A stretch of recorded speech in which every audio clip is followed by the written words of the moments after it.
Odi. Anji. Hey, aspeto. I need some hug. Give me a filial. Hey. Give me a filial. Hey, Madam. Aspeto. Baby. Domilal godo. Ay, kue. Kodi dwaro cocktail koso? Hey, cocktail be nyare sani madam. Be ko kayo hotel ayien. Yes. Hotel kari ngama gi pesa titimo wiya. Madam. Okni pesa. Titingri. Kok mane miya cha. Okana noda. Pesa mana mi cha in kori tiya mana chiemo hotel. Ni onegi pinyoro. Yoro na pango na biro to weather. Koth ochwe. Koro ngeni yoro chuo. Bus mane miya ka begini jakuro kwala. Kodi onge wach. An magi marwako ka maonge ngima gi richo ji. Kodi dwa moro. Mano pesa di? Wuoche be ok apani gi ng'eny ruok apani mara 3,400 kamae. Wa transfer. Sawa. Dong namba no tin ruok eh. Namba ni an goda save kama met. Give me a area sweet. Asedonjo. Asedonjo? Pade. Aoro nigi 30 pomigolo. Ten pade chapi golo gi 30 ya. Ang ni nem kaka gisot gi mano. Dong be juma ni koro in ka koso kake ni. Lial moro kadwa na cho pe. Kora ken wadi kodi. Lial kan. Boko bor. En mama sikai. Watni. En wat. Idwa na dhiko di liel ka watni. Dong nasenyisi ni marwani ok en gimoro mar ginene, mar dak. Ato kini gede ka kosi. Kendo kadwa no neno kodi public. Dong nasenyisi. Okadwa no neno e public. Kata relationship no kadwa ni ng'ato ng'e. Makoro kidwaro kelo weche mag kidale gi liete go. To kane ko dhi winjore maber. Mano kare koro anyi miya thuora dhi kenda koso. Iwuok donjo sani ti isewuok idwa dhi mo. To kamano kaka nene nikech sani en korona keto iko chon. Kata kendo na onge gi plan no. Ana ng'eni kisebiro kama. To koro watiga tika kata juma kidoko. Nikech gik moko mana dwaro ni mondo ilos madala ka. Mana disa. Ibet sana. Mano koro dibet matek. To mano karo kikala. Nyaka ne wangi yani jate. To koro ineno ng'ati donjo ni tisewuok. Ok neno wangi ne malisi ya wangi ngima ni. Kendo koro tek. Mano kuma chiko no kane ka koro dhi winjore kodi maber. To kare okali taduok. Okabi bodhe en ma. Liete last week ne in gi liel, this week in gi liel, next week bang'e ni chake dhi wacho ni in gi liel. Unu iko pile. To kinye ni we. Koso in gi ng'at. Wede go sie. Koso in gi ng'at. Kaperi ng'at e piny. Koro dani nyando dara ukati gi. Tanto nasenyisi ni kakonyo ka in gi ng'ato to pesa miyo robo kigo yot. Ok imany na pesa. Pesa mara. Ok machi. Beda nana kanyo. Ibiro ka kionge fea, tidwa ni donjo ni tiwuok. Bedi, asechwanyi, beda uma. Kendo mago gi eduwe ane? Ani sai, beda. Kau bagi. Juma chako ni pia, dweni. Mamula. Ase ni pia dweni. Sasa ni biro, kidwaro fea. Bangisa radio chiel kende, ani kidwa kare. Ting bagni. Sasa ni biro, kidwaro fea. Kawuono to kare we abed piny. Kawuono dhi. Kodwa losi komondi. Mano gine muka botiyo gan. Be in bakoro bed 1 meter. Be du. 1 meter. Mbaka fea na kare. Wawe kare bed gon. 1 meter. Kucho kikimula go. To koro era wani social distance ya.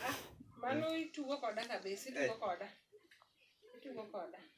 Kodwa fea mang'eny. Ilo ka ATM. Ka en 500 kende, ok en pesa mang'eny. Ilo ka ATM 500. Sani aseoro ni 3,000 mar wuoth. Kendo sani dwa fea 500. Tiwuok idonjo tiwuok. Adong aduogo, ok abudhi. En ma iko, en ma chuolo, en mwadhi chuolo to aduogo. An nadwaro ni gini kwa bet. To wabet ni ya. Sama in ka, to an kodi kama ka diti dawe ika. Koro in peki nano ka, minano kuom dhi liel koso bet. Wuok ni ne ma pesa ok sila. Nikech koro pesa dong mesin sina kusila. Eme nanyisi kata tich kike manyi. Pesa onge wach. To kare ngina 500 na chopo godo aduogo. Pesa no nitie lakini asemi go mang'eny. Koro chaki wuok, koro liete gi ok ang'e kata ka gin liel kata ok gin liel. En liel. Dongi neno ka keto gi e WhatsApp moko ka dhi yago maiti. Tano kudang'e tito ng'ato nyalo ni kata tich maiti. En picha mar maiti mopogore pile. Koso nyocha yudo tich mar ginene riembo gas. Koso nitiyo gi joma nigi liet. To ayud tich to ni sani ok ati abeda beda. Ok adwa ni tich. In adwa ni beta ka.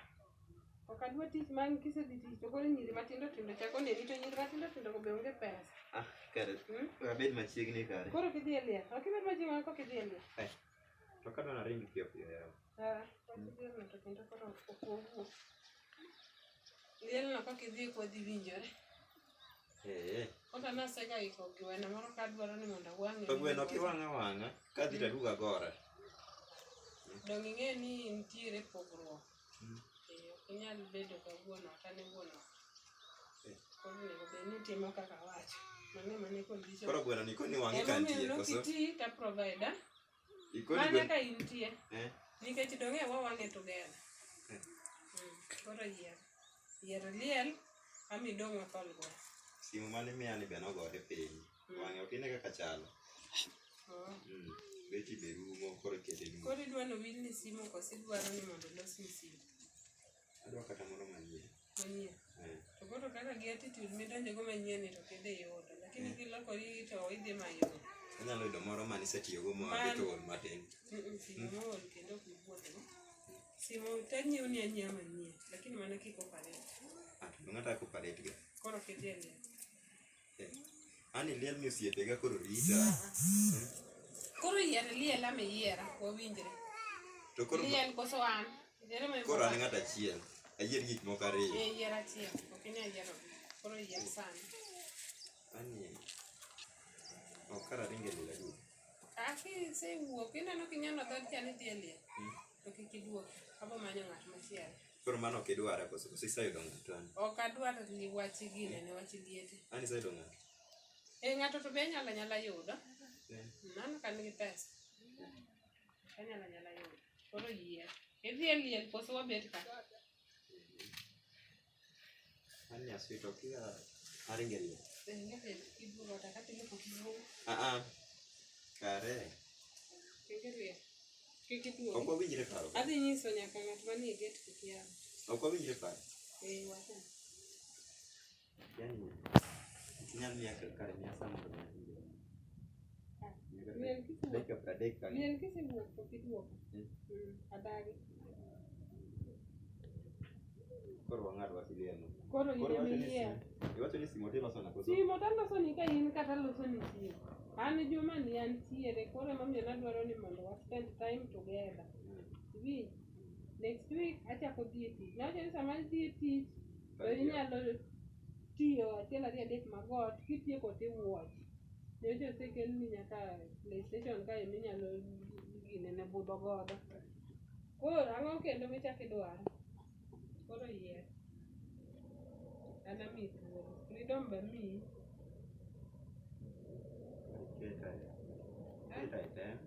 Temo kakete dong. Kok adhi liel to osiepe ka dhi ng'eyo ni araw kama dam. To dong koro ka ging'eyo to rach. Dong ok idwa ni osiepe ga ong'e. Wang'e ji ariyo kende. To dong koro in ema idhi neno kaka inyisogi. Nyisgi ni idhi neno mama. Mama ging'eyo. Mama be ne dhi e liel no. Ato kare mano kare dhi e liel. An to liel an ok awuoth kodi e public place. Jodala wuok adwa nong'eya. Ok anyal oro ni fare. Fare mar liel to kaoro.